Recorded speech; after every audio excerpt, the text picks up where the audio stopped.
Digital survey முறையில் வேளாண் கல்லூரி மாணவர்கள் பயன்படுத்தப்படுவதால் அவர்களுக்கு வேளாண்மை சார்ந்த பயிற்சி கிடைக்கும். இதில் தவறு ஏதும் இல்லை என வேளாண் துறை அமைச்சர் எம்.ஆர்.கே. பன்னீர்செல்வம் தெரிவித்துள்ளார். கடலூர் மாவட்டத்திற்கு வருகை தரும் துணை முதலமைச்சர் உதயநிதி ஸ்டாலின் வருகின்ற 25ஆம் தேதி அரசின் திட்டங்கள் மற்றும் தேர்வு செய்யப்பட்ட பயனாளிகளுக்கு நலத்திட்ட உதவிகள் வழங்குகிறார். மேலும் கலைஞர் விளையாட்டு உபகரணங்கள் கடலூர் மாவட்டத்தில் உள்ள 683 ஊராட்சிகளைச் சேர்ந்த குழுக்களுக்கு வழங்குகிறார். இந்த நிகழ்ச்சி நடைபெறும் கடலூர், திருப்பாதிரி, புலியூர், கம்பியம்பேட்டை பகுதிகளில் அமைச்சர் மற்றும் மாவட்ட ஆட்சியர் பார்வையிட்டனர். பின்னர் உயர் அதிகாரிகளுடன் ஆலோசனையில் ஈடுபட்ட அமைச்சர் எம்.ஆர்.கே. பன்னீர்செல்வம் பின்னர் செய்தியாளர்களுக்கு பேட்டியளித்தார். அப்பொழுது அவர் கூறுகையில், கலைஞர் விளையாட்டு உபகரணங்கள் கடலூர் மாவட்டத்தில் உள்ள 683 ஊராட்சிகளைச் சேர்ந்த குழுக்களுக்கு வழங்குவதன் மூலம் மாணவர்களுக்கு விளையாட்டுத் துறைகளில் அதிக ஆர்வம் ஏற்பட்டு சாதனை படைக்க ஏதுவாக அமையும். இதனைத் தொடர்ந்து அரசின் திட்டத்தை ஆட்சியர் அலுவலகத்தில் துணை முதலமைச்சர் உதயநிதி ஸ்டாலின் ஆய்வு செய்ய உள்ளார்.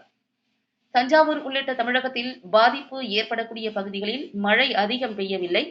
ஆனால் வரும் காலங்களில் மழை பெய்தாலும் வேளாண்மை துறை சார்பில் அனைத்து முன்னெச்சரிக்கை நடவடிக்கைகளும் எடுக்க முதலமைச்சர் உத்தரவிட்டுள்ளார். இந்த நிலையில் பயிர் காப்பீடு செய்வதற்கு நவம்பர் 15ஆம் தேதி வரை அவகாசம் இருந்து வந்தது. தற்போது நவம்பர் 30ஆம் தேதி வரை பயிர் காப்பீடு செய்வதற்கு கூடுதல் அவகாசம் நீடிக்கப்பட்டுள்ளது. விவசாயிகள் இதனை பயன்படுத்திக் கொள்ள வேண்டும்.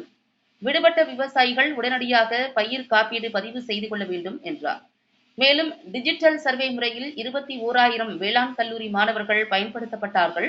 இது அவர்களுக்கு வேளாண் பயிற்சியை ஊக்குவிக்கும் வகையில் அமையும் என்றும், இந்த சர்வே எடுக்கப்படாவிட்டால் மத்திய அரசின் நிதி நமக்கு நிறுத்தப்படக்கூடிய ஒரு சூழல் இருந்ததாகவும் தெரிவித்தார்.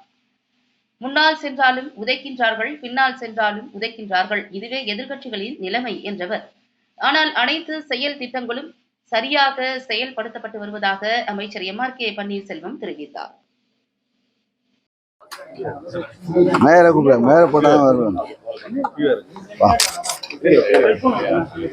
எதுக்கு இவ்வளவு என்ன கேக்குறீங்க? ஆமா, என்ன மாதிரினா மக்களுடைய நலத்திட்டங்கள், அரசுடைய திட்டங்கள் பயனாளிகள், தேர்வு செய்யப்பட்ட பயனாளிகளுக்கு வழங்க இருக்கிறார்கள். அதே போல கலைஞர் ஸ்போர்ட்ஸ் கிட், அதாவது ஊராட்சி கிட்டத்தட்ட 683 ஊராட்சி நம்முடைய கடலூர் மாவட்டத்தில் இருக்கிறது. அந்த ஊராட்சிக்கு ஒரு ஊராட்சிக்கு 32 பொருட்கள் அடங்கிய விளையாட்டு பொருட்கள், அதை கலைஞர் விளையாட்டு ஸ்போர்ட்ஸ் கிட் வழங்க இருக்கிறார்கள். இந்த மாவட்டத்திற்கு இளைஞர்களுடைய நல்ல நல்வழிப்படுத்துவதற்கும் அவர்கள் ஆரோக்கியமான இளைஞர்களாக வளருவதற்கும் அந்த விளையாட்டு முக்கியம். ஆக விளையாட்டுத்துறை மூலமாக வழங்கப்படுகின்ற இந்த ஸ்போர்ட்ஸ் கிட்டு கொடுப்பது மாணவர்கள் மத்தியில், இளைஞர்கள் மத்தியில் ஒரு வரவேற்கக்கூடிய ஒரு திட்டமாகும். அதனுடைய பயனாளிகளுக்கு அது அன்றைய தினம் 5ஆம் தேதி அந்த அரசு நலத்திட்டங்கள், பல்வேறு நலத்திட்டங்கள், கட்டி முடிக்கப்பட்ட திட்டங்களையும் அடிக்கல் நாட்டுகின்ற திட்டத்தையும் செய்ய இருக்கின்றார்கள். அதே போல் அந்த ஆய்வு, இந்த மாவட்டத்துடைய அரசு ஆய்வு மாவட்ட ஆட்சியர் அலுவலகத்தில் ஆய்வு களப்பணிகளை ஆய்வு செய்ய இருக்கிறார்கள். அதுதான். மழை இப்போ மழை ஒன்றும் பாதிக்கக்கூடிய அளவுக்கு மழை இல்லை. ஆக இப்போ இனிமேல் வருவதற்கு வந்தாலும் அதுக்கு என்ன செய்ய வேண்டும் என்ற நடைமுறைகள் அந்த வேளாண் துறை சார்பாக செய்வதற்கு முதலமைச்சர் உத்தரவிட்டிருக்கிறார்கள். அது மழையினுடைய பெருகு நேற்று தினம் பெய்த மழை அது வடியக்கூடிய தன்மை இருக்கிறது. மேலும் பயிர்கிட்ட 30% மேல் பாதிப்பு அடையக்கூடிய விவசாய நெல்லுக்கு அதுக்குரிய நடவடிக்கைகள் பயிர் காப்பீட்டை பொறுத்தவரை 15ஆம் தேதி வரையில் அந்த காலக்கெடு இருந்தது. இப்போதும் மேலும் 30 நாட்கள் 30ஆம் தேதி வரை நீட்டிக்கப்பட்டிருக்கிறது. அதை விவசாயிகள் அதை தெரிந்து கொண்டு அதற்குள் அதை பதிவு செய்ய வேண்டும். ஏன்னா கால அவகாசம் இவ்வளவு மாதங்கள் கொடுத்தும் இன்னும் விவசாயிகள் அது சரியாக பயன்படுத்தவில்லை. அதுக்கு மீண்டும் அதுக்கு வாய்ப்பு இங்கே இந்த துறையை ஆய்வு செய்யும்போது இப்போ நீட்டிப்பு வழங்க வேண்டும் என்று முதலமைச்சர் உத்தரவிட்ட காரணமாக அங்கே ஒன்றிய அரசுக்கு வேளாண் துறைக்கு அனுப்பி கடிதம் எழுதி இப்போ அனுமதி வழங்கப்பட்டிருக்கு. இது காலக்கெடு 30ஆம் தேதிக்குள் அறிவிக்கப்பட்டிருக்கிறது. அதை பயன்படுத்தி கொண்டு தங்களுடைய காப்பீடு பதிவு செய்ய வேண்டும் என்ற வேண்டுகோளையும் நான் முன்பாக வைத்துக் கொள்கிறேன். இனிமேதான் தெரியும் கணக்கு, அது அங்கங்கே அதை செய்து கொண்டிருக்கிறார்கள். இன்னும் பெரும்பாலான விவசாயிகள் தங்களுடைய பதிவு செய்திருக்கின்றார்கள். ஏன்னா இப்போ இந்த அளவுக்கு அரசாங்கம் கொடுக்கின்ற வாய்ப்பை பயன்படுத்த வேண்டும் என்ற எண்ணம் இருக்கிறது. இயற்கை அடிக்கடி மழையும் வறட்சி மழை பெய்யக்கூடிய ஒரு சூழ்நிலையும் இருக்கிற காரணத்தால் இதை விவசாயிகள் உணர்ந்து இதை முன்கூட்டியே நீங்கள் பதிவு செய்ய வேண்டும். இருந்தாலும் இப்போ விடுபட்டக்கூடாது என்ற காரணத்தால் தான் கால நீட்டிப்பு செய்யப்பட்டிருக்கிறது. எல்லாம் முடிச்சாச்சு.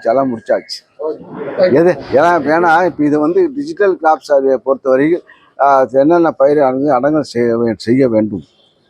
அது செய்யவில்லை என்றால் இப்போ பின் விளைவுகள் என்னவென்றால் இது போன்ற ஒன்றிய அரசு கொடுக்கக்கூடிய நிதி ஆதாரங்கள் நிறுத்தப்படக்கூடிய ஒரு சூழ்நிலை இருக்கிறது. ஏன்னா அவருக்குரிய தகுந்த தரவுகள் கொடுக்க வேண்டும்.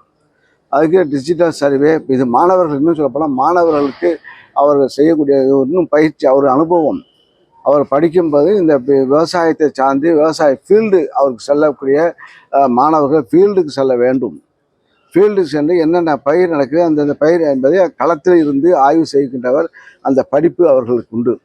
பாதி நாள் ஃபீல்டு விவசாய நிலத்தில் தான் அவர் இருக்க வேண்டும். அதனால் இப்போ அவருக்கும் ஒரு ப்ராக்டிஸ். அவங்களும் மாணவர்களை யாரும் எதிர்ப்பு தெரிவிக்கவில்லை. வீணாக அரசியல் செய்ய வேண்டும். அரசியல் கட்சிகள் தவறாக இதை வந்து சித்தரித்து என்னமோ செய்கிறாங்க, ஆட்டம் போட்டு போகிறாங்க. ஆனால் மாணவர்கள் செய்து கொண்ட பலன் கிட்டத்தட்ட 87% அளவிற்கு அந்த சர்வே பணிகள் கிராஃபிக்கல் சர்வே டிஜிட்டல் சர்வே முடிக்கப்பட்டிருக்கிறது. ஒரு பாராட்டக்கூடியது. மாணவர்களுடைய எழுச்சி ஆர்வமாக அந்த பணியை கிட்டத்தட்ட 21 மாணவர்கள் களத்தில் நின்று செய்திருக்கிறார்கள். அதற்கு அந்த மாணவர்களுக்கு அரசு சார்பாக நான் பாராட்டியும் தெரிவித்தேன், வாழ்த்தையும் தெரிவித்துக் கொள்கின்றேன். ஏன்னா இந்த அளவு ஒரு முயற்சி குறுகிய காலத்தில் எடுக்கப்பட்டு ஏன்னா அது இப்போ அவங்களுக்கு மாணவருக்கு ஒரு பயிற்சி, பிற்காலத்தில் இது ஒரு நல்ல ஒரு பயிற்சியாக செய்யக்கூடிய ஒரு வாய்ப்பு. இது அரசியல் செய்கின்றவர்கள் எதை செஞ்சாலும் குறை, குடிஞ்சாலும் குறை, மிகுந்தாலும் குறை, ஏன் செய்யலைங்கிற இதே வாய் வந்து ஏன் சர்வே சரியில்லை, ஏன் சர்வே எடுக்கலை என்று இதே வாய் சொல்லும். இப்படி செஞ்சால் இப்படி போனோம், முன்னக்க போனாலும் உழைக்குது, பின்னாக்க போனாலும் உழைச்சிது. ஆக இப்போ நாங்கள் செய்வதை செய்து கொண்டிருக்கின்றோம். நாங்கள் மக்கள் நலனுக்காக தான் செய்து கொண்டிருக்கிற அரசு நம்முடைய முதல்வருடைய அரசு. முதல்வர்கள் அவர் நேரடியாக இன்னும் சொல்ல போனால் பாராட்டு இந்த மக்கள். ஏன்னா கடந்த காலத்தில் இருக்கின்ற முதலமைச்சர்கள் களத்தில் எந்த மாவட்டத்துக்கும் செல்லவில்லை. ஒரு பெல்ல எடுத்துப்பா செல்லவில்லை. இப்போ துணை முதலமைச்சர் பொறுப்பேற்ற உதயநிதி அவரும் இப்போ களப்பணியை ஆற்றி கொண்டிருக்கிறார்கள். ஆக எல்லோரும் சேர்ந்து இங்கே முதல்வரும் அவர் செல்லார்கள், இங்கே துணை முதலமைச்சர் செல்கிறார்கள், அமைச்சர்கள் செல்கிறார்கள். செல்லும்போது எல்லோருக்கும் தான் நல்லது.